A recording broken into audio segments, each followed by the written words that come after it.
Good evening everyone and welcome to the class. आज हम लोग बात करेंगे लेजर रेट इक्वेशन की और लेजर क्लासिफिकेशन, कितने तरह के लेजर्स होते हैं।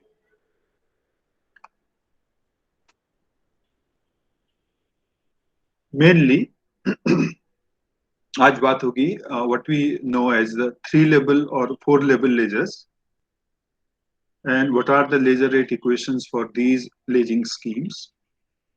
उसके बाद laser classification based upon many criteria could be there, and we will talk about some of them in some details.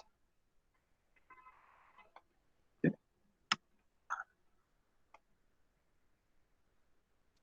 I assume कि आवाज आ रही है और स्लाइड्स चेंज भी हो रही हैं. If any one of you, Akash Katiyar, Yes, can you sir. respond? Yes, sir. Okay, sir. So सबसे पहले आज बात करेंगे, एक कुछ टर्म यूज होता है लेजिंग स्कीम्स. लेजिंग स्कीम्स का मतलब किस स्कीम के तहत हमारा लेजर ऑपरेट हो रहा है, वो लेजिंग स्कीम कहलाती है. So that is totally based upon what are the energy levels, how many energy levels there are which are involved in a ledging scheme. So as I have written here, 2, 3, 4 level ledgers, and the 2 is colored red, and that you will know why so.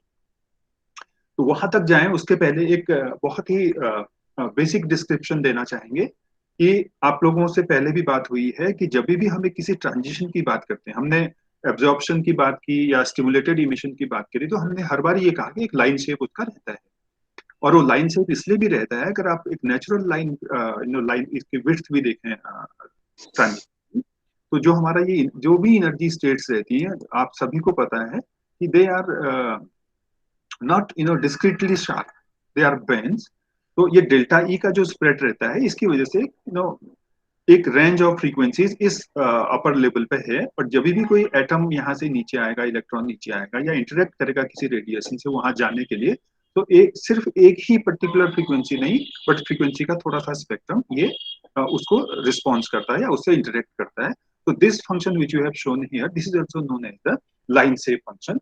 कि ये transition अगर upper level से lower level पे आते हैं या नीचे से ऊपर जाते हैं, या फिर हम कह लें जैसे हमने एब्जॉर्प्शन के या स्टिमुलेटेड इमिशन के लिए जो कहा था, इंटेंसिटी का जो वेरिएशन आता है, that has a certain width which is basically known by the line shape function. और इसको जनरली नॉर्मलाइज किया जाता है कि g omega D omega equal to 1 means the total area under the curve should go to 1. तो ऐसे line shape function को define किया जाता है.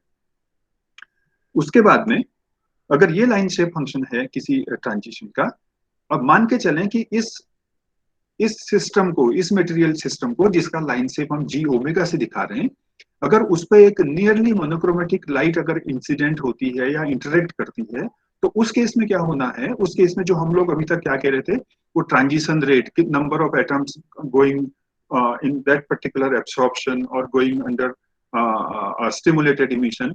तो उसका सिंपल सा हमारा फॉर्मूला था, gamma 21 was equal to V21, the Einstein B coefficient, and U omega was the energy density, and N2 the number of atoms which were in the second level or E2 energy level. तो इसको इस line shape function के form में अगर लिखना चाहें तो simply we have to multiply this by 1, mathematically कह लें, या simply integral G omega D omega इसके साथ में इनकॉर्पोरेट हो गया, where we know that G omega D omega integral is goes to 1. बात किसकी हो रही है? बात ये हो रही है कि ये जी ब्रॉडर कर्व जो है, ये ब्रॉडर कर्व है हमारे उस पर्टिकुलर लेवल के एटम्स का, इलेक्ट्रॉन्स का किसी रेडिएशन से इंटरेक्ट होने का लाइन शेप.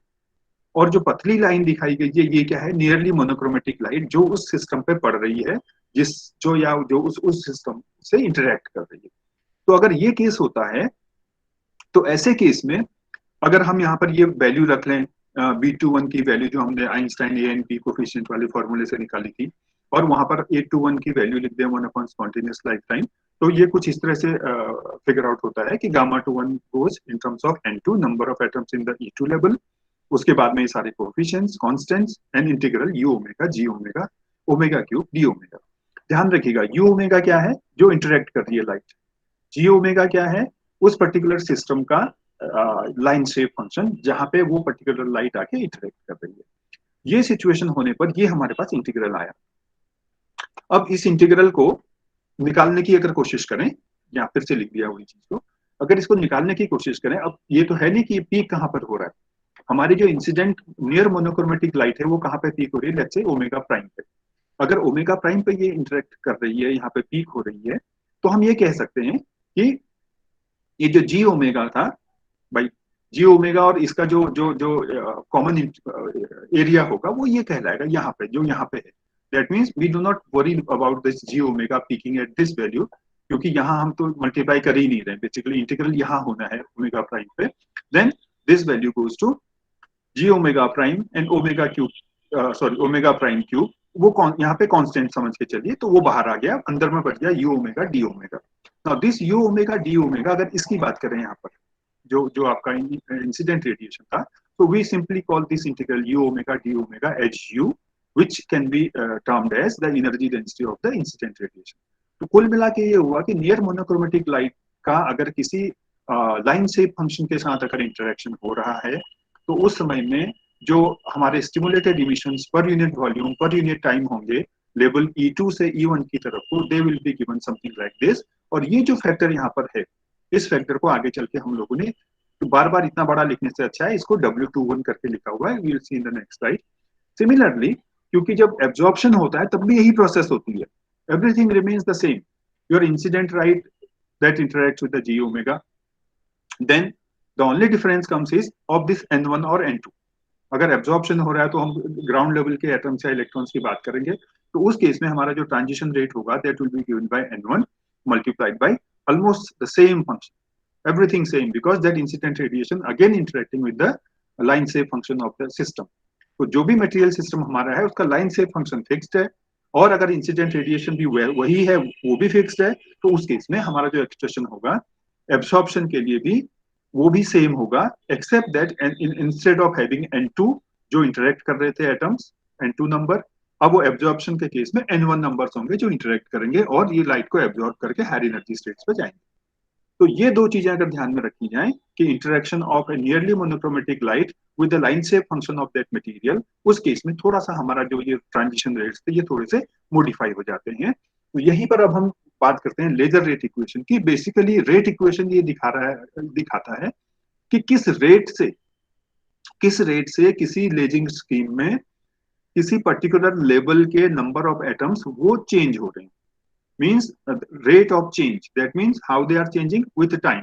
तो dn1 by dt, dn2 by dt इस पर्टिकुलर केस की बात करें, तो दिस गामा टू वन जिसको हम कह रहे हैं gamma two one means this transition rate, or you can say if the transition is going from 1 to 2, that means this is an absorption।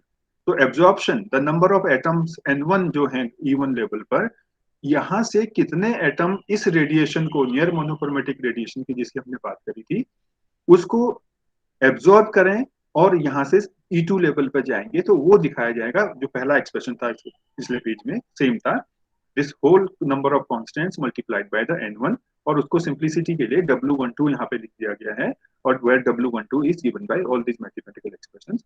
आप लोगों को ये सारे रेट इक्वेशंस आज जैसे कल डॉक्यूमेंट आया था वैसे ही आज क्लास के बाद में आप लोगों को ये रेट इक्वेशंस की सारे जो भी मैथमेटिक्स है वो भेज दी जाएगी, आप प्लीज उसको डाउनलोड कर लीजिए।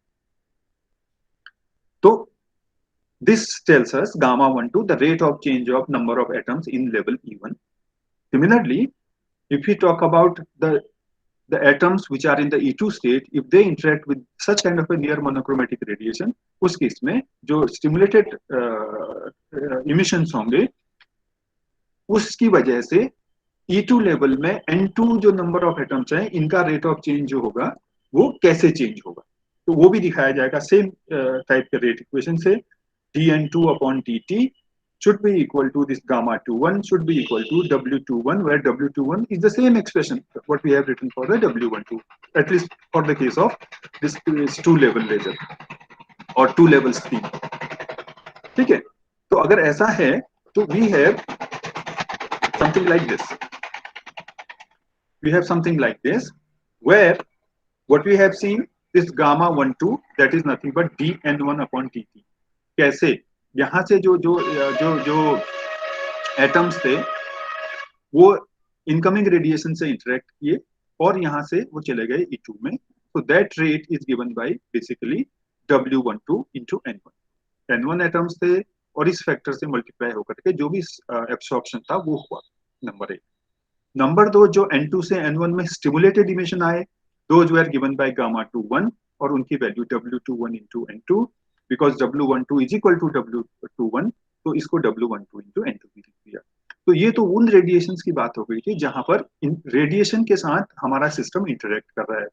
अब एक ट्रांजिशन ऐसा है जिसमें हमारा सिस्टम नो इनकमिंग रेडिएशन से इंटरेक्ट नहीं करता है, आप लोग जानते हो, that is known as the spontaneous emission. Spontaneous emission हमेशा क्या होता है, वो होता है A12, जो आइंस्टाइन का ए कोफिशिएंट होता है A12 और A21। अगर 2 से 1 में आ रहा है रेडिएशन तो A21 multiplied by the number of atoms in the E2 state, that means N2। लेकिन होता क्या है, जरूरी नहीं कि हर बारी एटम अगर एनर्जी लेवल E2 से E1 में आए तो वो रेडिएट ही करे, it is not necessary.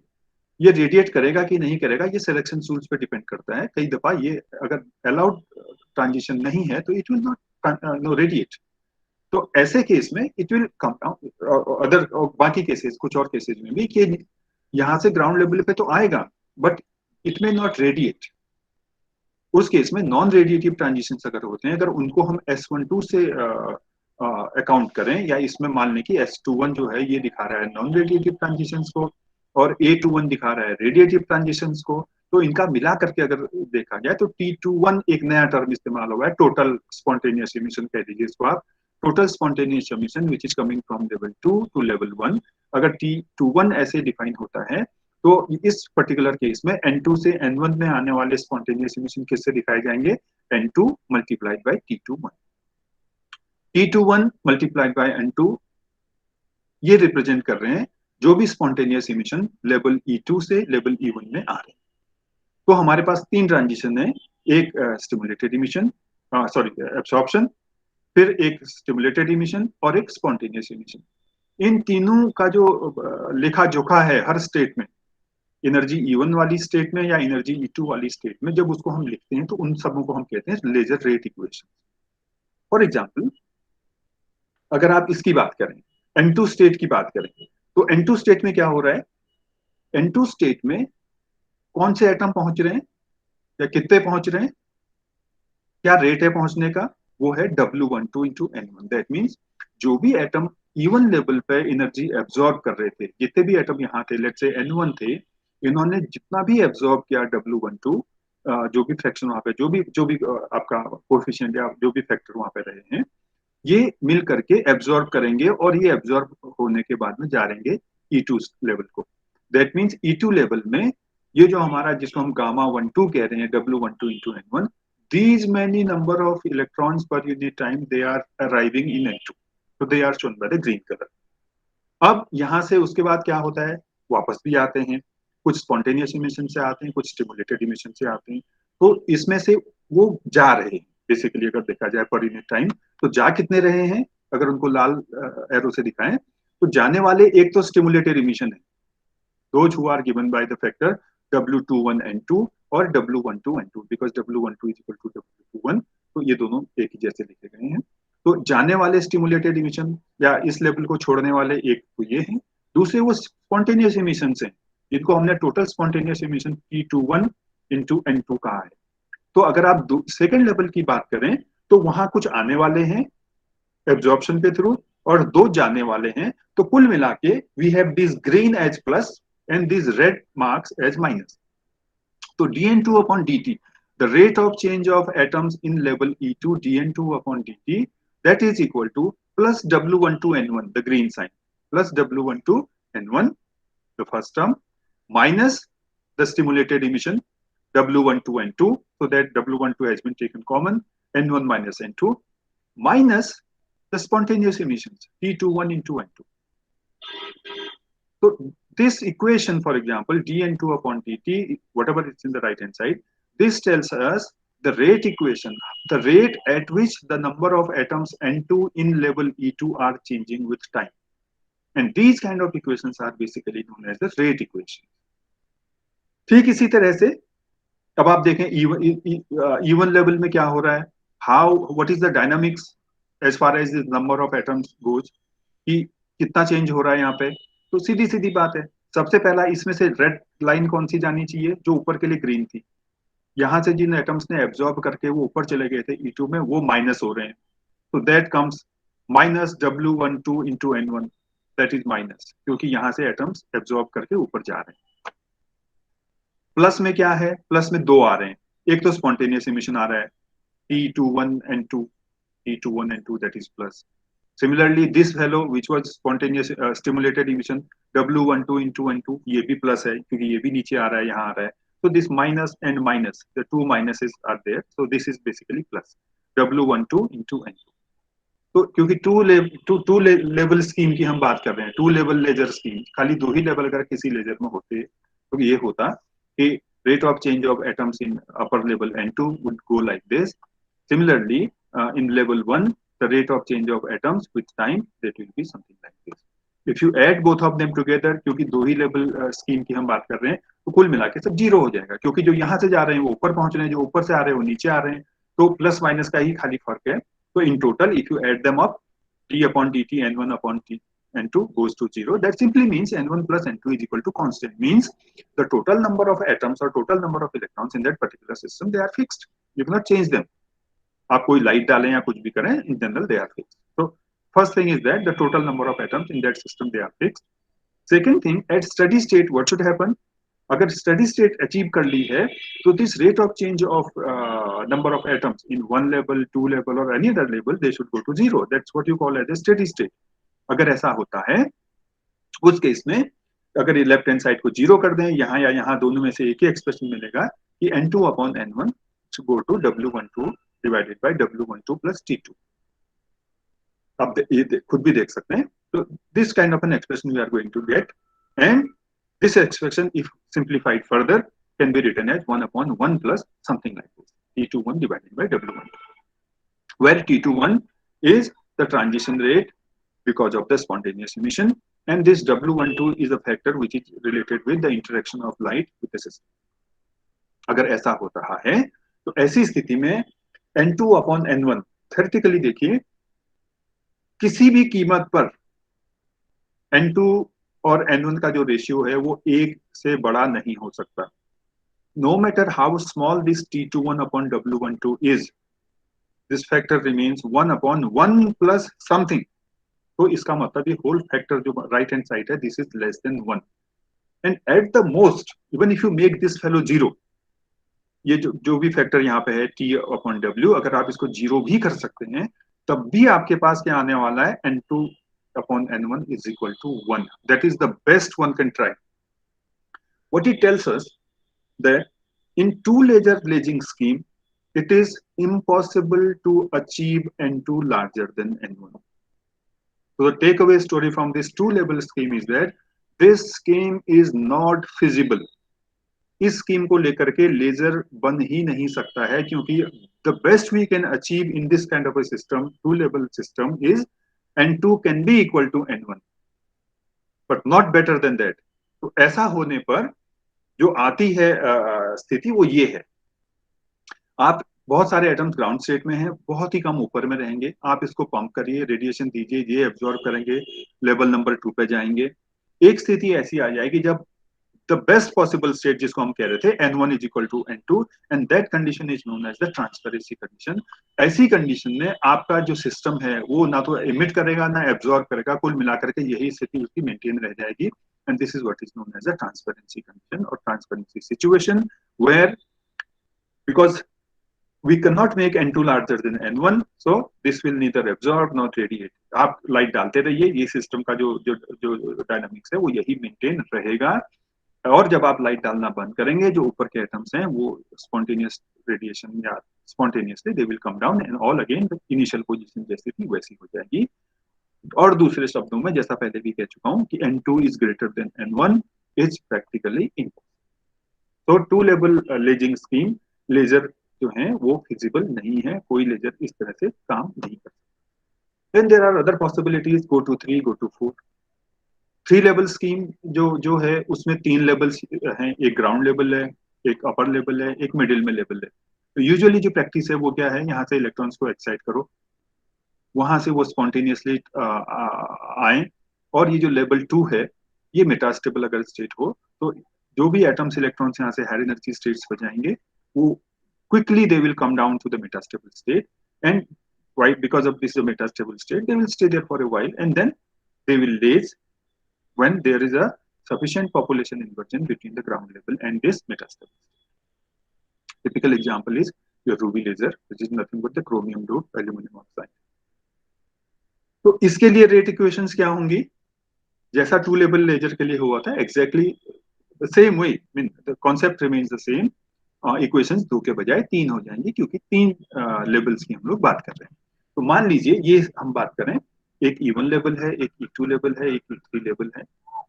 E1 से E3 पे हम पंप कर रहे हैं, मींस एक रेडिएशन यहाँ से यहाँ इंटरेक्ट करेगा, तो E3 और E1 में दोनों तरफ वो काम करेगा। यहाँ से एक रैपिड डिके है, टॉपमोस्ट लेवल से रैपिडली एटम्स जो हैं वो डिके कर रहे हैं एक मेटास्टेबल स्टेट पर, और यहाँ N2 और E2 और E1 के बीच में लेजिंग जो है वो अचीव की जा रही है। So we have basically three level scheme now. In this three level scheme, पहली बात ये कहने की जरूरत नहीं है, number of atoms they are always fixed, N1, N2 and N3 अगर तीनों लेवल्स की हम एटम्स की बात करें, they are going to be fixed. Then if you go for the laser rate equation, अब मैं ज्यादा डिटेल में यहाँ पे नहीं जा रहा हूँ। देखिए N3 में, देखिए N3 में क्या क्या है, क्या हो रहा है। पहला तो ये हो रहा है कि N1 में जितने भी थे वहां से वो एब्जॉर्ब होकर के, एब्सॉर्प्शन का कोफिशिएंट यहाँ पर हमने अगर WP ले लिया है यहाँ पर पंप करके, तो WP N1 E1 से जा रहे हैं ग्राउंड स्टेट से, और वो जा रहे हैं कहाँ, N3 स्टेट को, तो वो पहुंच रहे हैं, ग्रीन है, तो दैट इज पॉजिटिव। दूसरा, अगर ये रेडिएशन जो है, जो भी इनकमिंग रेडिएशन है, वो पंप जो कर रहा है, इंटरेक्शन जो कर रहा है सिस्टम से, E1 से E3 में जा रहा है, तो E3 से E1 में भी आएगा। तो दूसरा जो नीचे आ रहा होगा स्टिमुलेटेड, मान लिया इसमें भी आ रहा है, क्योंकि इंटरेक्शन है, वी डोंट दैट लेज यहाँ नहीं कर रहा है, लेज यहाँ कर रहा है, तो यहाँ भी होगा वो रेडिएशन के साथ इंटरेक्शन, लेकिन यहाँ भी हो रहा है। अगर ये सिचुएशन रहेगी तो WP N1 ये तो E3 में पहुंच रहे हैं, E3 से वापस कितने आ रहे होंगे, WP into N3, WP into N3 minus हो रहे हैं यहाँ से। और क्या माइनस हो रहा है, जो N3 से N2 में स्पॉन्टेनियस इमिशन हो रहा है, means T32 total spontaneous emission in between starting from the level 3 to 2, तो T32 into N3, N3 में जो भी नंबर ऑफ एटम्स हम मान के चलें तो वो स्पॉन्टेनियसली कहाँ आ रहे हैं, N2 लेवल पर आ रहे हैं।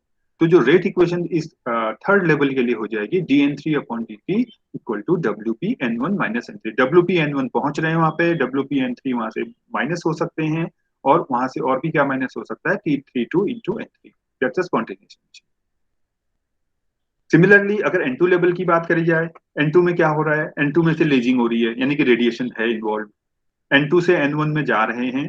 अगर ये रेडिएशन इन्वॉल्व है तो रेडिएशन N1 से N2 में भी इंटरेक्ट कर सकता है, एक पॉसिबिलिटी उसकी भी है। तो एक माइनस N2 इंटू W1, अगर W1 हम ये मान लें कि जो लेजर का जो जो जो इस 2 से 1 में जो रेडिएशन आ रहा है लेजिंग वाला, उसका अगर इंटेंसिटी मान लें, या स्पॉन्टेनियस के भी कह लीजिए, जो भी रेडिएशन यहाँ से यहाँ आ रहा है जिससे हम बाद में लेजिंग कर रहे हैं, उस रेडिएशन का इंटरेक्शन N2 में भी है, N1 में भी।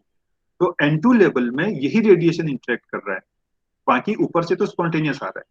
Means dN2 upon dt is equal to, if I say W1 into N1 ऊपर पहुंच सकता है, और W1 इंटू N2 वहां से नीचे आएगा, प्लस यहाँ से जो स्पॉन्टेनियस इमिशन था जो यहाँ पे भी था T3 टू N3, ये तो यहाँ पहुंच रहा है, इसलिए N3 से तो माइनस हुआ था, प्लस कहाँ हुआ, N2 वाले लेवल पर, तो N3 इंटू T32 ये प्लस हो गया इसमें।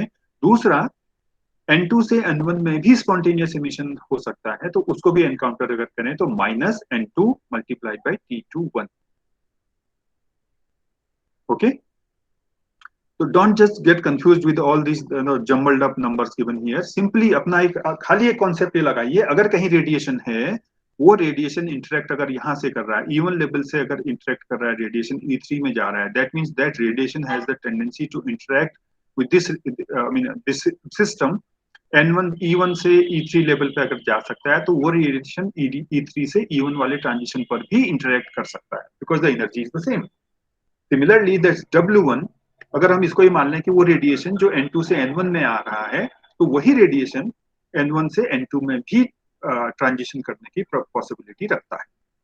उसके लिए ये जहां पर भी आपके रेडिएशंस हैं, we are basically talking about either absorption और पंपिंग और स्टिमुलेटेड इमिशन।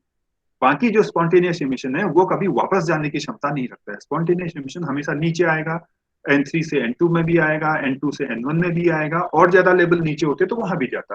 तो स्पॉन्टेनियस इमिशन का किसी इंसिडेंट रेडिएशन के साथ कोई इंटरेक्शन नहीं होना। तो अगर उनको आप ध्यान में रखें तो इसी तरह से आप N1 लेवल में भी देख सकते हैं। N1 लेवल में आपके पास 4 रेडिएशन के इंटरेक्शन आएंगे जो लास्ट में लिखा हुआ है। पहला तो ये N1 से जो इंटरेक्शन रेडिएशन के साथ हुआ पंप का, वो ऊपर ले गया, नीचे भी लाने की क्षमता रखता है। 2 ये हो गए। अगर ये लेजिंग लाइट नीचे आ रही थी, ये प्लस कर रही थी, तो N1 से N2 में भी ले जाने की क्षमता वो रेडिएशन रखता है। तो 4 फैक्टर ये हो गए। पांचवा यहाँ से जो स्पॉन्टेनियस इमिशन नीचे आ रहा था वो भी रहेगा। 1, 2, 3, 4 and this spontaneous emission between radiation level 2 to level 1 depending upon how many number of atoms are there in E2 level। तो ये 3 लेजर रेट इक्वेशंस आपको यहाँ पे मिल जाती हैं जब आप बात करते हैं 3 लेवल लेजर स्कीम की। ऐसे में फिर से सारी कंडीशंस वही आती हैं कि at steady state all of them should go to 0, number 1। number 2, if you add them up, dn1 upon dt, dn2 upon dt, dn3 upon dt, सबका जोड़ करके 0 होगा। that simply means n1 plus n2 plus n3 is equal to constant, and that has to be there। तो अगर आप इन steady state equations को देखेंगे तो सबसे पहला dn3 upon dt को 0 रखें तो हमारे पास एक्सप्रेशन आता है n3 equal to this much, and from the other two you can find out n2 is equal to this much। ये पूरी मैथमेटिक्स है। I don't want to go into the detail of that। मेरा सारा focus इस बात पर है यहाँ पे कि ये वैल्यू कितनी आती है, n2 minus n1 divided by n, because n2 minus n1 is related to the threshold of the Leging threshold, जिसको हम कहते हैं कि population inversion होना ही होना चाहिए तभी stimulated emission होगा। So this is the condition for the population inversion, that divided by the total number of atoms in that system। If you calculate that out, इस तरह का कुछ एक्सप्रेशन आएगा।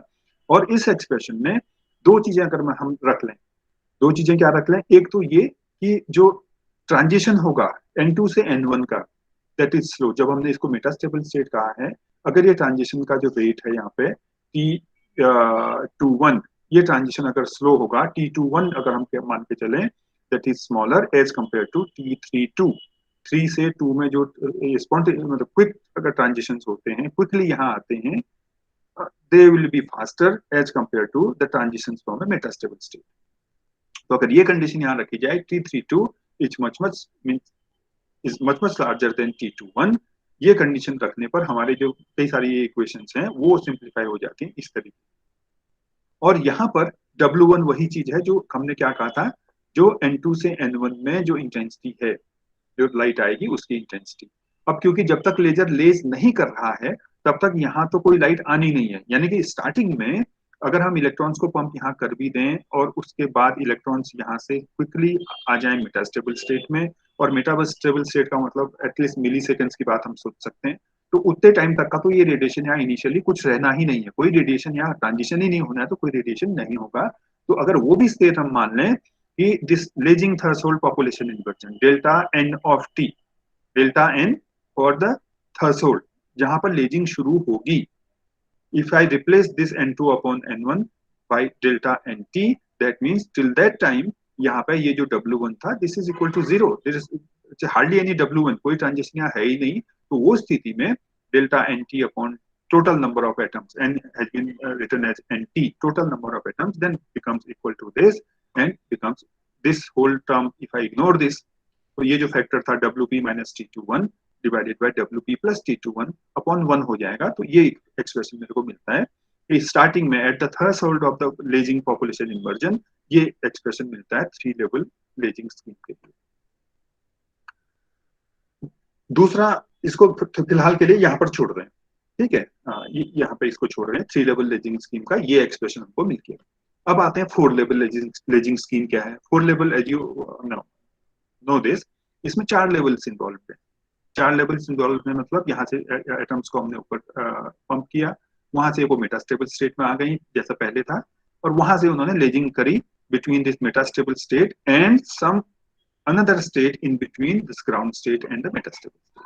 पहले और 3 लेवल और 4 लेवल में यही फर्क है कि एडिशनल लेवल मिल गया है जो कि ग्राउंड स्टेट नहीं है, वहां से फिर स्पॉन्टेनियसली रेडिएट करके फिर ग्राउंड स्टेट में एटम्स आ जाए। इसके लिए रेट इक्वेशंस करेंगे तो यहाँ पे देखिए पंप जैसा पहले था, ये रेडिएशन इंटरेक्ट कर रहा है इस सिस्टम से, इस सिस्टम के लाइन से फंक्शन से कह लें तो E1 और E4 में वो क्षमता रखता है। दूसरा लेजिंग इन दो N2 और N3 लेवल के बीच में हो रही है, तो यहाँ पर जो भी W1 या W2 इसको जो भी हम लिखेंगे वो दोनों जगह इंटरेक्ट कर सकता है, E3 में भी और E2 में भी। बाकी ये सिर्फ स्पॉन्टेनियस है, ये भी सिर्फ स्पॉन्टेनियस है। और जैसा आपने पहले देख चुके हैं, इस केस में हमारे पास 4 रेट इक्वेशन आएंगे, dn4 upon dt, dn3 upon dt, dn2 upon dt and dn1 upon dt। Just to know walk you through quickly, dn4 upon dt क्या क्या हो रहा है, यहाँ से एब्जॉर्प्शन होकर के जो भी एटम्स आ रहे हैं ऊपर, they are proportional to n1, वो पॉजिटिव है, Wp into n1। सिमिलरली वही पंप अगर मान के चलें that can interact in n4 also, तो minus n4 upon w1 wp sorry, then this spontaneous emission जो भी n3 से n4 से n3 में जाएंगे तो T43 total spontaneous emission starting from fourth level to third level multiplied by the number of atoms in the fourth level. ये पहला equation आ गई, वैसी दूसरी, वैसी तीसरी, वैसी चौथी। I hope you can quite well go through and understand what these expressions are, क्योंकि ऑलरेडी हम दो लेजर्स के लिए बात कर चुके हैं। तो इन सब 4 लेवल की आपको रेट इक्वेशन मिल गई, और इस रेट इक्वेशन को अगर आप फिर देखें, इनको सबको अगर आप क्या कहते हैं स्टडी स्टेट कंडीशन में इसको जीरो कर देंगे तो पहली इक्वेशन से सिर्फ आपको पहली वाली को जीरो रखने से सिंपलेस्ट फॉर्मूला मिलेगा, बाकियों को रख देंगे तो भी मिलेगा। और यहाँ भी कोशिश क्या रहेगी, यहाँ भी कोशिश ये है ये सारे मैथमेटिक्स करने की कि मैं ये जानना चाहता हूँ, या हमारा इंटरेस्ट इस बात पर है कि लेजिंग पॉपुलेशन इन्वर्जन हमको कहाँ चाहिए इस केस में, difference between N3 and N2। So N3 minus N2 divided by total number of atoms N. So that comes something like this, Wp divided by Wp plus T32. T32 means the total spontaneous transition rate from level 3 to level 2, from level 3 to level 2 multiplied by all these factors. इसमें भी वही बात आती है कि जब तक का लेजिंग शुरू नहीं हो रही है तब ये मेटास्टेबल स्टेट है, N3 स्टेट यहाँ भी मेटास्टेबल है, जब तक लेजिंग शुरू नहीं हो रही है तब तक का एटम्स ऊपर जा रहे हैं, वहां से स्पॉन्टेनियसली रेडिएट करके E3 लेवल मेटास्टेबल स्टेट में आ रहे हैं। तो तब तक का जब तक का लेजिंग शुरू नहीं होगी, जिसको हम लेजिंग थ्रेशोल्ड बोलते हैं, कहाँ से लेजिंग शुरू होगी तब तक तो W1 यहाँ भी जीरो है और नेग्लिजिबल है। तो अगर इसको हटा दें यहाँ से इस बार भी, तो हमारे पास सिंपल एक्सप्रेशन बच जाता है Wp upon Wp plus T32 sorry. तो इसको भी वैसे ही अगर लिखना हम चाहें कि delta NT that is the population inversion, the threshold population inversion for laging divided by total number of atoms in that system, that becomes equal to then Wp divided by Wp plus T32। तो ये दोनों expression हमने किसके लिए निकाले, 3 level scheme के लिए भी और 4 लेवल स्कीम के लिए भी। इनको निकालने का पर्पज ये है कि दोनों स्कीम्स में क्या ज्यादा अच्छी है वो पता लगना है। अब अगर देखें एक चीज जिसको हम कह सकते हैं threshold pumping rate. Threshold pumping rate क्या है, बहुत सारे थ्रेशोल्ड आ रहे हैं। थ्रेशोल्ड लेजिंग कंडीशन पहले आपको पहली क्लास में डिस्कस की थी, that was the minimum gain required to overcome the total losses which are happening inside the cavity. उसके बाद कहा threshold population inversion. Threshold population inversion वो पॉपुलेशन इन्वर्जन है जहां N2 माइनस N1 होते ही आपका लेजिंग शुरू हो सकती है, यानी कि स्टिमुलेटेड इमिशन शुरू हो सकती है। और थ्रेशोल्ड पंपिंग रेट वो पंपिंग रेट है या वो पंपिंग पावर है जिसके पहुंचते ही आपने पंप शुरू किया, एटम्स को नीचे से ऊपर पहुंचाना शुरू किया। अगर आप कम रेट पे पहुंचाएंगे, 1 घंटे में 1 एटम को पहुंचाएंगे, तो जिंदगी में कभी लेजिंग होनी नहीं है। So the pumping rate means how effectively, at which rate you are transferring the atoms from the ground level to the upper level. So if you increase that rate, more and more atoms per second will reach up. So they may make the condition for this threshold population inversion, N2 minus N1 TH. Therefore, there will be a specific pumping rate at which you can obtain this N2 upon N1 threshold. Population inversion का जो threshold है उसको achieve करने के लिए whatever pumping rate is required, that is known as the threshold pumping rate, and at that pumping rate if you pump your system, immediately you are going to see the laging or the laser output. The power may be low but you might see that you will see the laser output. तो यहाँ पे जो show किया गया हुआ है, initially if you pump, atoms will build up in the upper state, build up in the upper state, build up in the upper state, but at a certain level that will be equal to your laging threshold, और वहां पर से आपका laser output मिलेगा, और उस जगह को हम कहते हैं, उस पंपिंग रेट को कहते हैं थ्रेशोल्ड पंप रेट, और वहां से आपको लेजर आउटपुट मिलना शुरू हो जाएगा। जैसे जैसे आप पंपिंग ज्यादा बढ़ाएंगे, ज्यादा एटम्स ऊपर पहुंचेंगे, more stimulated emission will take place and the amplification is always there, therefore you will get the increase in the power. आपकी पावर, लेजर आउटपुट जो है वो उसकी पावर बढ़ती चली जाएगी if you increase the pump rate beyond the threshold pump. तो once you have this idea in mind कि वो जो हमारा जो N2 माइनस N1 थ्रेशोल्ड जो हम अभी तक निकाले थे 3 रेट और 4 रेट इक्वेशन के लिए या लेजिंग स्कीम के लिए, उनको फिर से यहाँ मैंने कंपेयर किया अगल बगल में। Left hand side you see the 3 level scheme, on right hand side shows the 4 level laser scheme. इन दोनों के लिए जो delta N T, threshold population inversion divided by total number of atoms, ये फॉर्मूला आया था, और 4 लेवल के लिए ये फॉर्मूला आया था। इन दोनों को सिंप्लीफाई करके अगर हम थ्रेशोल्ड पंपिंग निकालें इससे, WP की वैल्यू इससे, for 3 level laser scheme our threshold pumping rate WP will then be equal to, from this expression, NT total number of atoms plus delta NT the threshold population inversion required divided by the same expression with a minus sign multiplied by T21, where T21 is the spontaneous transitions. This accounts for the spontaneous transitions which are coming from level 2 to level 1, means where there is the ledging action taking place. Similarly for the 4 level ledging scheme, यही चीज अगर निकालें तो हमारे पास जो threshold pumping rate है, that comes as delta N T divided by N T total number of atoms minus the lasing threshold population inversion into T32। Again T32 account for the spontaneous transitions between those two levels where we have a ledging going on in the 4 level ledger scheme।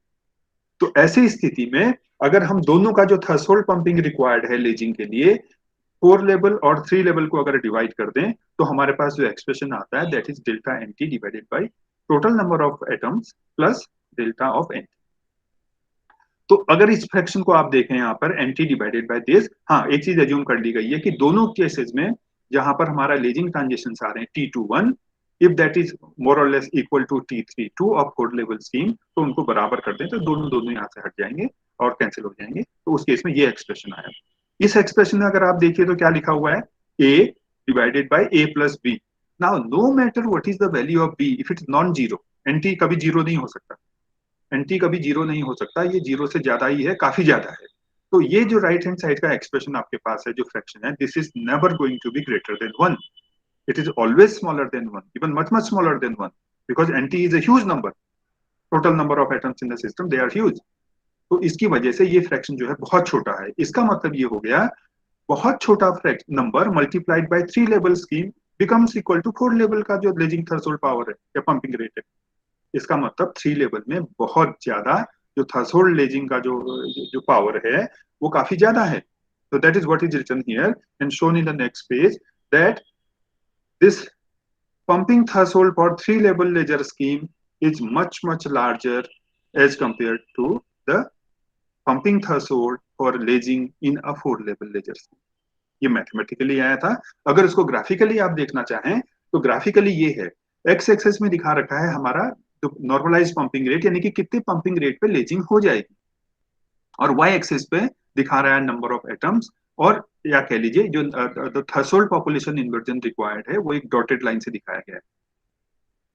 तो इससे आप साफ देख सकते हैं, अगर इसको आप प्लॉट करें, इसको प्लॉट करने पे ये दिखता है कि 4 लेवल लेजिंग स्कीम जो हमारी, जिसको रेड डॉट या मरून डॉट जो भी आप देख पा रहे हो, अपर कर्व जो भी है, इससे दिखा, ये this is 4 level lasing scheme.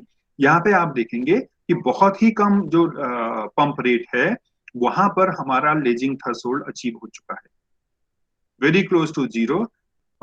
This pumping scheme has been, this lasing threshold has been obtained. उसकी तुलना में जो 3 लेवल लेजिंग स्कीम है उसमें काफी आगे जाकर के, काफी ज्यादा पंप रेट के बाद में ये जो थ्रेशोल्ड है ये अचीव किया गया है।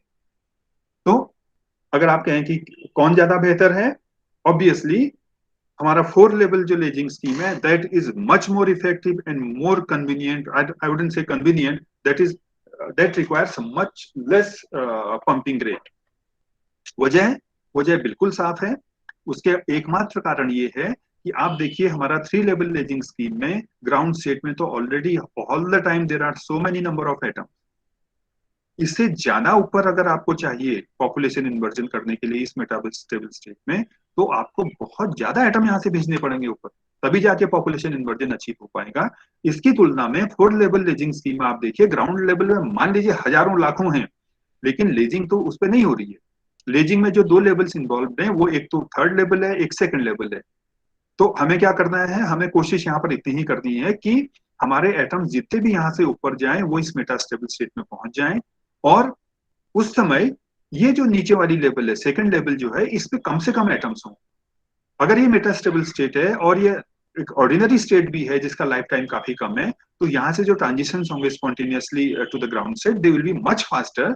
तो यहाँ पर हमेशा पॉपुलेशन इन्वर्जन क्रिएट करना, that is very easy, very very easy. और वही चीज हमने मैथमेटिकल एक्सप्रेशन से using the laser rate equation we saw mathematically कि ऐसा होता है। और उसका जो फिजिकल एक्सप्लेनेशन है वो ये है कि क्योंकि थ्री लेवल लेजिंग स्कीम में ground state is the lower lazing state, और इसको कम करना मीन्स यहाँ से ज्यादा एटम्स या इलेक्ट्रॉन्स को हटाना, और उसके लिए ज्यादा पम्प पावर की जरूरत होती ही है। तो in total what we say after going through these all equations for two level system, three level system, or four level system, that in two level system it is impossible to achieve lasing because it is not possible to achieve population inversion. So this this is a cross. Then we have two working schemes. One is three level, then another is four level scheme. Three level system, if you pump it really hard, it will lase. As compared to that, lasing is much more easy in case of four level lasing scheme. तो ये सब बात थी कि laser rate equations क्या हैं और किस तरह से इन लेजर रेट इक्वेशंस का इस्तेमाल हम ये जानने के लिए कर सकते हैं कि कैसे आपके जो नंबर ऑफ एटम्स हैं पर्टिकुलर लेवल में कैसे वो चेंज हो रहे हैं, और कैसे इनकी मदद से हम लोग जो थ्रेशोल्ड पंपिंग पावर है उसका और भी चीजें हो सकती हैं, लेकिन मैं बहुत ज्यादा डिटेल में जा नहीं रहा हूँ। तो ये बात आ गई सारी लेजर रेट इक्वेशंस की, और तीनों स्कीम्स के लिए हम लोगों ने देख लिया है। Then the second thing now comes is the classification of lasers. कितने तरह के लेजर होते हैं? तो लेजर की जो जो प्रॉपर्टीज होती हैं उन सब का हिसाब से भी क्लासिफिकेशन हो सकता है। पंपिंग मैकेनिज्म से हो सकता है, लेजर मटेरियल से हो सकता है, किस तरह का और भी, जैसे वो पल्स्ड है कि कंटिन्यूअस है, या किस रेंज में है, यूवी में रेडिएट करते हैं कि विजिबल में कि इंफ्रारेड में। तो तमाम तरह के पैरामीटर्स लोग कह सकते हैं कि इसके बिना पर आप जो है इसके बेसिस पर क्लासिफिकेशन करिए। कुछ एक जो मेन डिफरेंसेस हैं या मेन क्लासिफिकेशन मैकेनिज्म्स हैं उनके बेसिस पे अगर करें, तो पहला यहाँ पर लिया गया पंपिंग मैकेनिज्म पे बेस्ड, कि इसी बहाने ये भी पता लग जाएगा कि जो हम पंपिंग स्कीम्स कह रहे थे कल, पॉपुलेशन इन्वर्जन को क्रिएट करने के लिए जो मैकेनिज्म यूज होता है, उनका भी एक तरह से थोड़ा रिविजन कह लीजिए, या उनका भी इंट्रोडक्शन हो जाएगा। So if you talk about the classification of lasers based on the pumping mechanism, तो कई तरह की पंपिंग होती है। Optical pumping, electron collision, basically electrical discharge ये है, atom collision, chemical pumping, electron current injection. तो एक एक करके इनको देखते हैं, फटाफट देखते हैं। ऑप्टिकल पंपिंग वैसे ही पता लग रहा है। ऑप्टिकल पंपिंग का मतलब ये हुआ कि कोई ऑप्टिकल सोर्स हम लोग ले रहे हैं और उससे जो है इलेक्ट्रॉन्स को इन द ग्राउंड स्टेट से उठा करके हायर एनर्जी स्टेट्स पे भेज रहे हैं। So that is the simple mechanism here. A material A, if that is given an energy of h nu, and the a goes to the high energy state or in an excited state. तो ये simple mechanism है optical pumping का। Ruby laser, YAG lasers, glass lasers, dye lasers, fibre lasers, ये सारे के सारे कई सारे लेजर्स हैं, और वो इस ऑप्टिकल पंपिंग को इस्तेमाल करते हैं। इवन सॉलिड स्टेट लेजर्स को डायोड लेजर से भी पंप किया जाता है। ऑप्टिकल पंपिंग में होता क्या है, जो भी मटेरियल है उसके पैरेलली कोई ना कोई, या तो फ्लैश लाइट, जैसे रूबी का आपने अगर पढ़ेंगे तो रूबी में एक पूरा हेलिकल टाइप का चारों तरफ से एक फ्लैश लैंप है, वो ग्लास ट्यूब गोल गोल गोल गोल गोल, और उसके बीच में रॉड को रखा गया है। तो what basically optical pumping means, आप किसी भी तरह से अपना जो लाइट सोर्स आपका है उसकी सारी लाइट को या उसकी अधिकांश लाइट को उस लेजिंग मटेरियल को एक्साइट करने में लगा दें। तो यहाँ पे अगर इलिप्टिकल कैविटी है तो उसमें एक फायदा रहता है, इस तरह के अरेंजमेंट को आप इलिप्स कहते हो, जो डॉटेड लाइन है, और आप जानते हो उसके दो सेंटर्स होते हैं। एक सेंटर पे आपने रख दी अपनी रॉड जो लेजिंग मटेरियल है, और दूसरे सेंटर पे आपने अपना लंबा सा एक अगर ट्यूबलाइट जैसी अगर कोई रॉड या लैंप रख दिया, तो जो भी रेडिएशन यहाँ से निकलेंगे सर, ये रिफ्लेक्टिव है, ये रिफ्लेक्टर है डॉटेड जो आपको दिख रहा है। तो लाइट जितनी भी निकलेगी टोटल टोटल कहीं भी टकराएगी तो वो जाके फोकस होगी दूसरे फोकस पर जहां पर आपकी लेजिंग मटेरियल है। एक ये स्कीम इन्वॉल्व यूज होती है। दूसरा, कई कई बार ड्यूअल इलेक्ट्रिकल कैविटी मींस यहाँ के रेडिएशन एक एक इलेक्ट्रिकल कैविटी ये है और इसी सेंटर को मान करके दूसरी भी एक और इलेक्ट्रिकल कैविटी है, तो इस केस में बजाय एक लैंप के दो लैंप का इस्तेमाल किया जा सकता है। So this will be more, you can have more pumping power using this kind of a double elliptical cavity. फिर मैंने कहा था कि जैसे सॉलिड स्टेट लेजर्स को कई बार डायोड लेजर से भी पंप किया जाता है, तो उसमें भी दो तरीके से किया जाता है। एक तो कहलाता है एंड पंपिंग, मींस उस लेजिंग मटेरियल की एक तरफ से डायोड का जो लाइट है उसको डाला अंदर, तो the top curve shows your know end pumping, एक एंड से लेजर जो है डायोड लेजर का जो आउटपुट है उसको फोकस करके दे दिया, that is one way. Another is called the side pumping. Side pumping मतलब बड़े सारे लेजर्स को, अगर भाई इससे तो ज्यादा नहीं होगा, if you can see this, one laser may not be able to pump this YAG rod here very efficiently or unless you have a very high power diode laser. दूसरा तरीका ये हो सकता है कि आप ज्यादा पंपिंग रेट चाहते हैं तो बहुत सारे लेजर डायोड्स को उसके परपेंडिकुलर उसके अलोंग द लाइन अगर लगा दें साइड से, तो obviously that will be called as a side pumping of that solid state laser. तो पंपिंग आपके डायोड से भी हो सकती है, पंपिंग आपकी फ्लैश लैंप से हो सकती है, पंपिंग आपकी यू नो आपकी इलेक्ट्रिकल बनाए उसमें भी हो सकता है, डबल इलेक्ट्रिकल में भी हो सकता है। तो इस तरह से आप जब भी ऑप्टिक्स का यूज कर रहे हैं इलेक्ट्रॉन्स को हायर एनर्जी स्टेज पे या एटम्स को एक्साइट करने के लिए, तो आप कहते हो we are doing the optical pump. Second this electron collision. Electron collision basically ये कुछ नहीं है, जिसको हम कहते हैं डिस्चार्ज प्रोड्यूस करना। किसी गैस में अगर हमने पोटेंशियल लगाया या हाई पोटेंशियल लगा दिया, उसके अंदर की गैस को आयोनाइज कर दिया। तो आयोनाइज कैसे करते हैं, वो बेसिकली उसी को कह रहे हैं इलेक्ट्रॉन कॉलिजन पंपिंग। आयोनाइज करने का मतलब we have very fast moving electrons when we apply high potential difference across a tube। तो वो जो हाई वेलोसिटी के इलेक्ट्रॉन्स हैं अगर वो एटम्स को टकराएंगे तो उनको ऑब्वियसली हायर एनर्जी स्टेट पे भेजेंगे या उनको एक्साइट कर देंगे। That is the primary meaning of what is written here electron collision pumping. Basically आप डिस्चार्ज प्रोड्यूस कर रहे हो, जैसे ट्यूबलाइट के अंदर भी आप डिस्चार्ज प्रोड्यूस करते हो, उसी तरह से एक्सट्रीमली हाई वोल्टेज जब लगाई जाएगी तो जो एक्स्ट्रा हाई एनर्जी के इलेक्ट्रॉन्स होंगे they will collide with the gas which is inside that tube and they will make them go into the excited state. So this atom interacting with the excited electron is equal to atom in the excited state, electron in the ground state. So this is basically used for most of the gas lasers, argon gas, krypton, xenon, nitrogen, copper vapour, carbon dioxide, जितनी भी gases है उन सबको discharge करने के लिए जो pumping use होती है that is basically known as the electron collision pumping. Simple भाषा में कह सकते हैं उसमें इलेक्ट्रिकल डिस्चार्ज दिया जाता है। इलेक्ट्रिकल डिस्चार्ज भी दो तरीके से दिया जा सकता है। एक तरीका तो ये है तो अलोंग द गैस ट्यूब, जो भी हमारा लेजर का along the laser can say उसमें उसके अलोंग डिस्चार्ज प्रोड्यूस किया और गैस को आयनाइज किया। This is what is known as a longitudinal excitation of a gas laser. Second could be perpendicular to this tube and that is known as the transverse excitation. आपने दो electrode लगा दिए, उसके बीच में gas tube है और बहुत high potential difference in दोनों के बीच लगाया, तो electrons are moving from one electrode to the other और उस बीच में जितने भी गैस आयंस गैस एटम्स आ रहे हैं उन सबको एक्साइट कर रहे हैं, उनको हिट कर रहे हैं और उनको एक्साइटेड स्टेट में पहुंचा दे रहे हैं। तो this is what is known as the transverse excitation.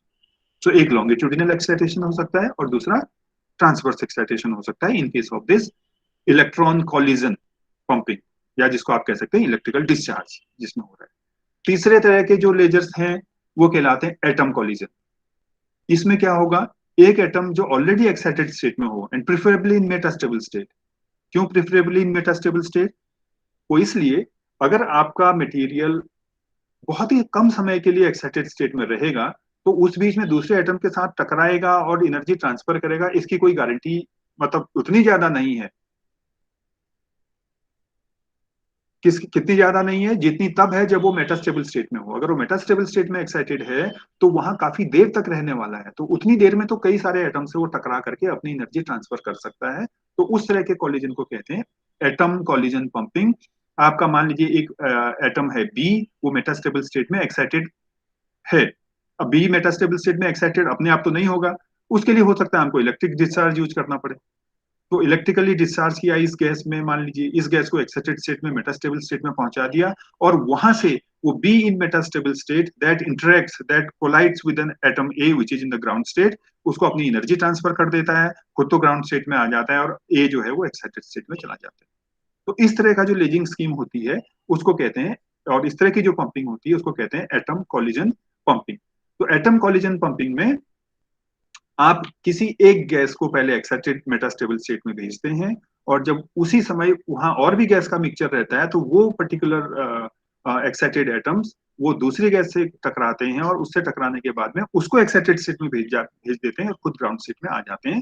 तो जो आपके हीलियम नियॉन लेजर है, हीलियम कैडमियम लेजर है, CO2 N2 का जो मिक्सचर है, इन सबों में जैसे हीलियम नियॉन में, हीलियम हम आगे इसको भी और डिटेल में देखेंगे, तो एक जो है वो सिर्फ और सिर्फ अपने एनर्जी लेता है इलेक्ट्रिकल डिस्चार्ज से, फिर उसको ट्रांसफर करता है दूसरे एटम से मॉलिक्यूल।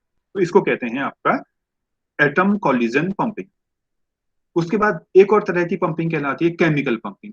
केमिकल पंपिंग क्या है? बेसिकली जैसे केमिकल रिएक्शंस होते हैं उसी तरह से अगर दो केमिकल्स हैं A+B2, इन्होंने कोई नया केमिकल अगर इसमें बनता है, A B in excited state plus B plus minus energy whatever is there, तो इस तरह का अगर कोई इक्वेशन हो रही है, इस तरह का कोई केमिकल चेंज हो रहा है, तो इस तरह से हम बोलते हैं केमिकल पंपिंग। दूसरा ये भी हो सकता है कि एक मॉलिक्यूल या एक कोई मटेरियल एक्साइटेड स्टेट में हो, that interacts with BC material and that makes AB plus a complex plus C in the ground state. तो इस तरह का भी मटेरियल हो सकता है। मोस्टली ऐसे जो जिनमें केमिकल इस तरह से एनर्जी ट्रांसफर हो रही है, या तो उसको हम कहते हैं केमिकल पंप। ये जितने सारे भी एक्साइमर लेजर्स आते हैं, आर्गन फ्लोराइड, क्रिप्टन फ्लोराइड, ये सबों में गैस मिक्सचर्स होते हैं। जो ए स्टार दिया है, अगेन यहाँ पर ए स्टार खुद से तो एक्साइटेड स्टेट में ए नहीं जाएगा, इसको इलेक्ट्रिक डिस्चार्ज दे करके ही आप एक्साइटेड स्टेट में भेज सकते हैं।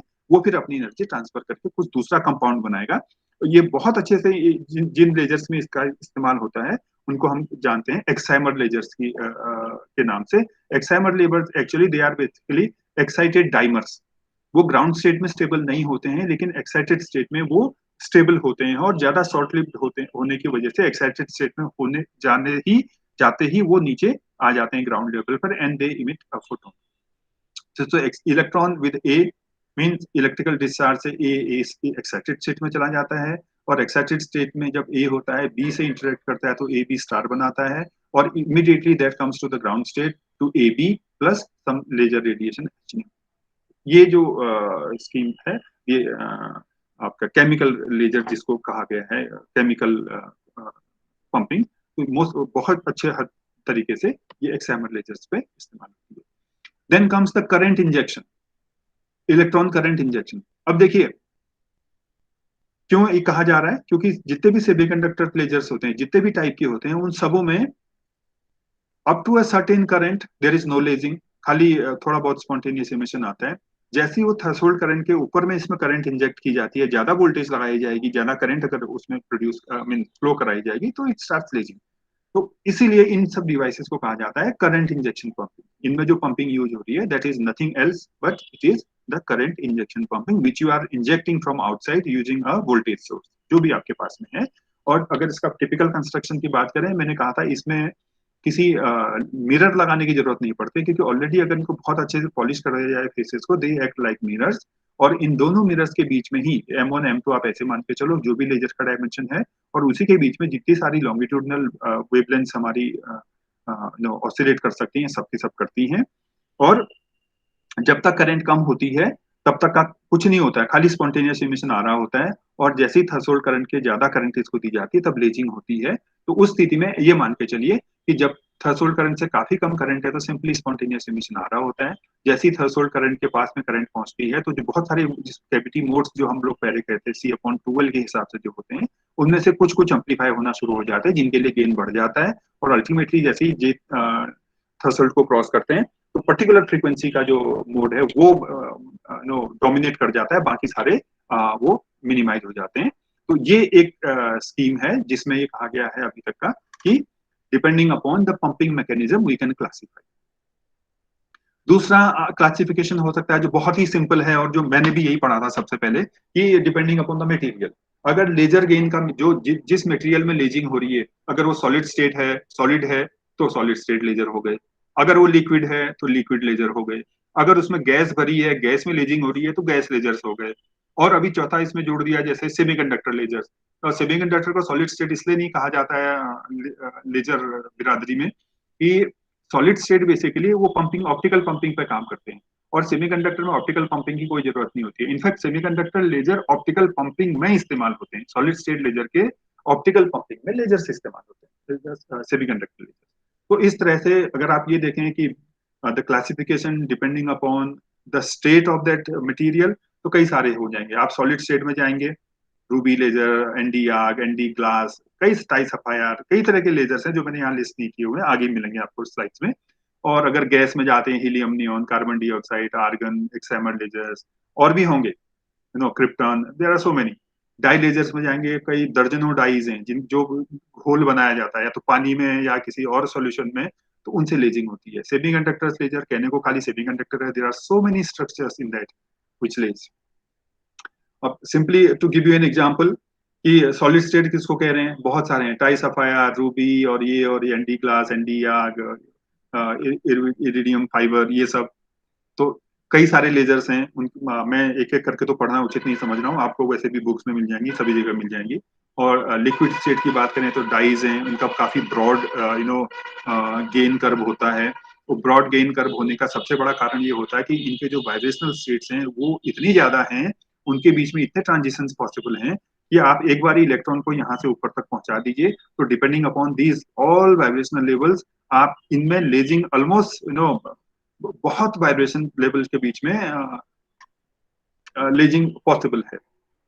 तो इस वजह से इनका जो जो गेन स्पेक्ट्रम है बहुत ही ब्रॉड है, आप कहीं पर भी ट्यून कर सकते हैं। अगेन यहाँ पर वो जो सिंगल फ्रीक्वेंसी सिलेक्शन की बात आई थी, ये सारे इनके ब्रॉड गेन कर्व्स हैं। देखिए 540 नैनोमीटर से लेकर के 590 के आसपास का ये है PM67। और ये जो आपको ग्रीन कर्व दिख रहा है, ये बेसिकली इथाइल अल्कोहल में जब घोला गया है तब है। किसी एक पर्टिकुलर की बात करें, जैसे डीसीएम डाई की बात करें, डीसीएम डाई के दो कर्व हैं, एक घोला गया है बेंजाइल अल्कोहल में, दूसरा अगर घोला गया है डाइमिथाइल सल्फॉक्साइड में, तो डाइमिथाइल सल्फॉक्साइड का डैश डैश डैश है, तो उसका गेन कर्व अलग है, दूसरे में बोल दो तो अलग है। तो ऑल जितने भी आपको ये डॉटेड लाइनें दिख रही है, सारे की सारे ये डिफरेंट सॉल्यूशंस में। तो इनका इतना ज्यादा ब्रॉडर गेन कर्व है कि आपको पूरे, देखिए 400 नैनोमीटर से लेकर के एक लेजर अगर देख लें, तो एक एक मटेरियल डाई को देखें तो वो इतने ज्यादा लगभग 50 नैनोमीटर के रेंज में लेज कर सकती है continuously at any frequency, any wavelength. और फिर वही बात आती है जो हम लोगों ने कल डिस्कस किया था कि सिंगल फ्रीक्वेंसी सिलेक्शन, जब इतने सारे फ्रीक्वेंसी रेंज में एक सिंगल डाई अगर ऑपरेट कर सकती है, तो हमको वो प्रिज्म और रियर मिरर का जो कॉम्बिनेशन है या फिर एटालॉन लगा करके हमको सिंगल फ्रीक्वेंसी मोड का सिलेक्ट करना पड़ेगा, वरना हमको मल्टी वेवलेंथ लेजर आउटपुट मिल सकता है। अब आते हैं गैस लेजर्स पर। Argon ion gas, krypton ion gas, helium cadmium, copper vapour, helium neon, तमाम तरह के जो गैसेज हैं उनसे आपका लेजर बन रहा है। दूसरा जिनको हम एक्साइमर लेजर्स कह रहे थे, वो भी कुछ नहीं, गैस मिक्सचर्स ही हैं। वो सारे एक्साइमर लेजर्स जो है जो यूवी में, आपने एक ध्यान आ गया, आपने अगर लैसिक करके सुना होगा, जरूर सुना होगा, बहुत जगह बोर्ड भी देखे होंगे डॉक्टर्स के कि वो लैसिक विधि से आंख का ट्रीटमेंट कर रहे हैं।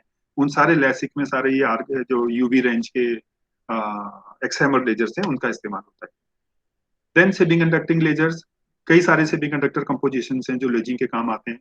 और ये आप लोगों को पता ही होगा कि अगर इस कर्व को देखें तो इसमें क्या दिखा रहा है, वाई एक्सिस में है energy band gap, x axis में है उनके लैटिस कांस्टेंट्स, कितना लैटिस कांस्टेंट का फर्क है। मैं सिर्फ एक बार अगर आपको फोकस करूं to give an example, gallium arsenide जिसका बैंड गैप भी लगभग 1.42 इलेक्ट्रॉन वोल्ट होता है, और उसी उसी उसी लैटिस कांस्टेंट पे, यानी कि उतने ही जो क्रिस्टल स्ट्रक्चर अगर जानते हैं तो लैटिस कांस्टेंट भी जानते हैं, उसी लैटिस कांस्टेंट पे एल्यूमिनियम आर्सेनाइड भी है जिसका बैंड गैप रफली अराउंड 2.5 इलेक्ट्रॉन वोल्ट आप मान के चलिए। इसका मतलब ये हुआ कि इस मटेरियल सिस्टम में गैलियम आर्सेनाइड में एल्यूमिनियम हम कितना भी मिलाते चले जाएं तो इसमें कोई स्ट्रेन नहीं आएगा, क्योंकि दोनों का लैटिस कांस्टेंट बराबर है। तो उसलिए बिना स्ट्रेन के ये सिस्टम चल सकता है। और हम इसके बैंड गैप को depending upon the aluminium oxide Al कितना गैलियम को सब्स्टिट्यूट कर रहे हैं, हम इसका band gap linearly from 1.42 electron volt to 2.5 electron volt तक का वेरी कर सकते हैं। तो if you can do that, what does it mean, हम किसी भी बैंड गैप का लेजर इसमें बना सकते हैं। फॉर एग्जांपल इस केस में मेरे ख्याल से 600 से लेकर के 900 नैनोमीटर तक का लेजर बन सकता है what ever frequency you want, जो भी वेवलेंथ आप चाहते हो उस वेवलेंथ पर आप उतनी डोपिंग, उतना सब्सटीट्यूशन करके इसमें बना सकते हो।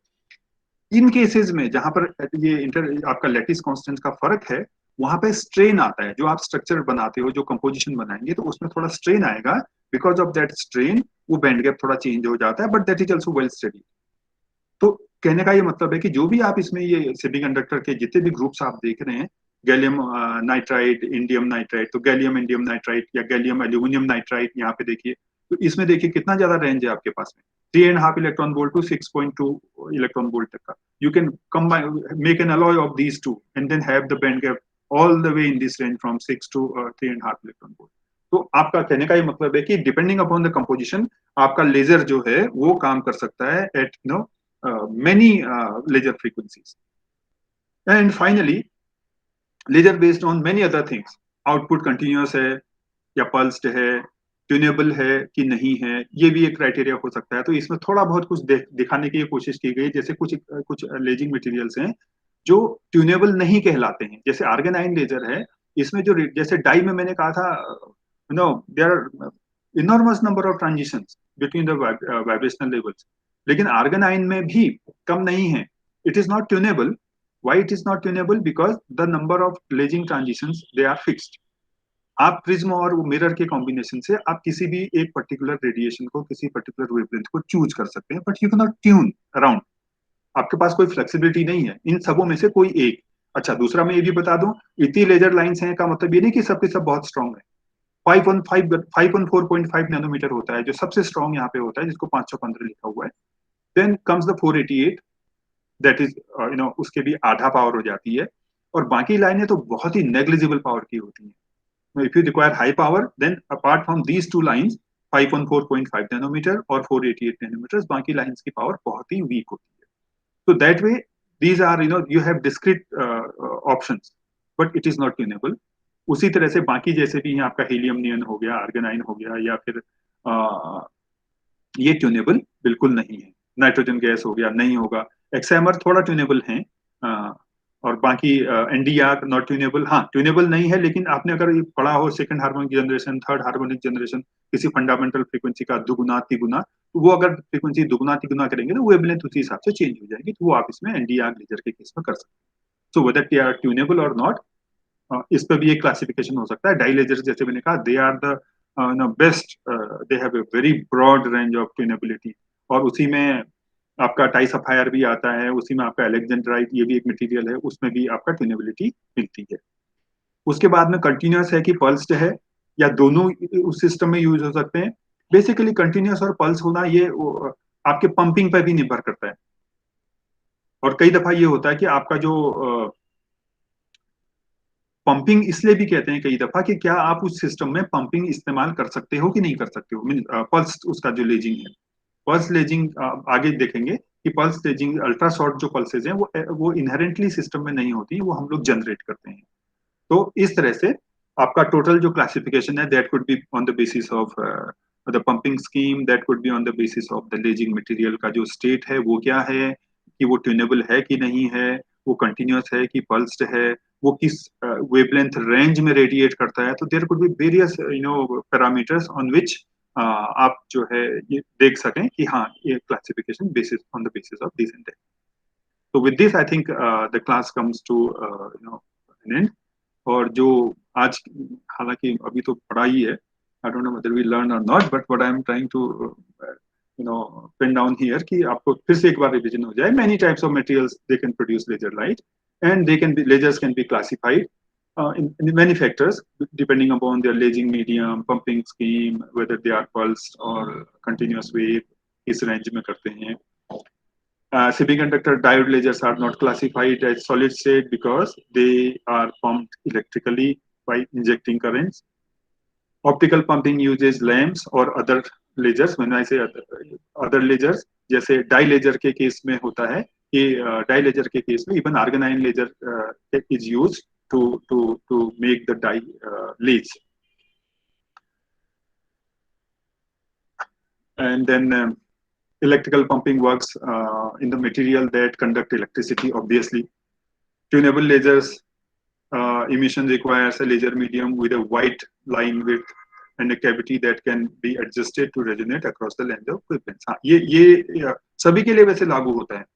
आपका जो जो लॉन्गिट्यूडिनल मोड्स हैं उनको भी ध्यान में रखना पड़ेगा. अगर आप बहुत ही छोटी कैविटी लें, जैसे एटालॉन टाइप की, अगर इतनी छोटा लेजर बनाना चाहेंगे तो कैविटी में जो मोड्स होगा, मान लीजिए उनके बीच की स्पेसिंग इतनी ज्यादा होगी कि आपका जो गेन कर्व है मटेरियल का, हो सकता है वो मैच ही ना करे उससे, तो उस केस में लेजिंग नहीं मिल पाएगी. Dye molecules, they fluoresce across a range of wavelengths, so making them very very tunable. और उसके बाद में lasing is not possible in two levels laser scheme. Lasing is achieve very easily, I will say, in 4-level lasers as compared to the 3-level lasers. So this was all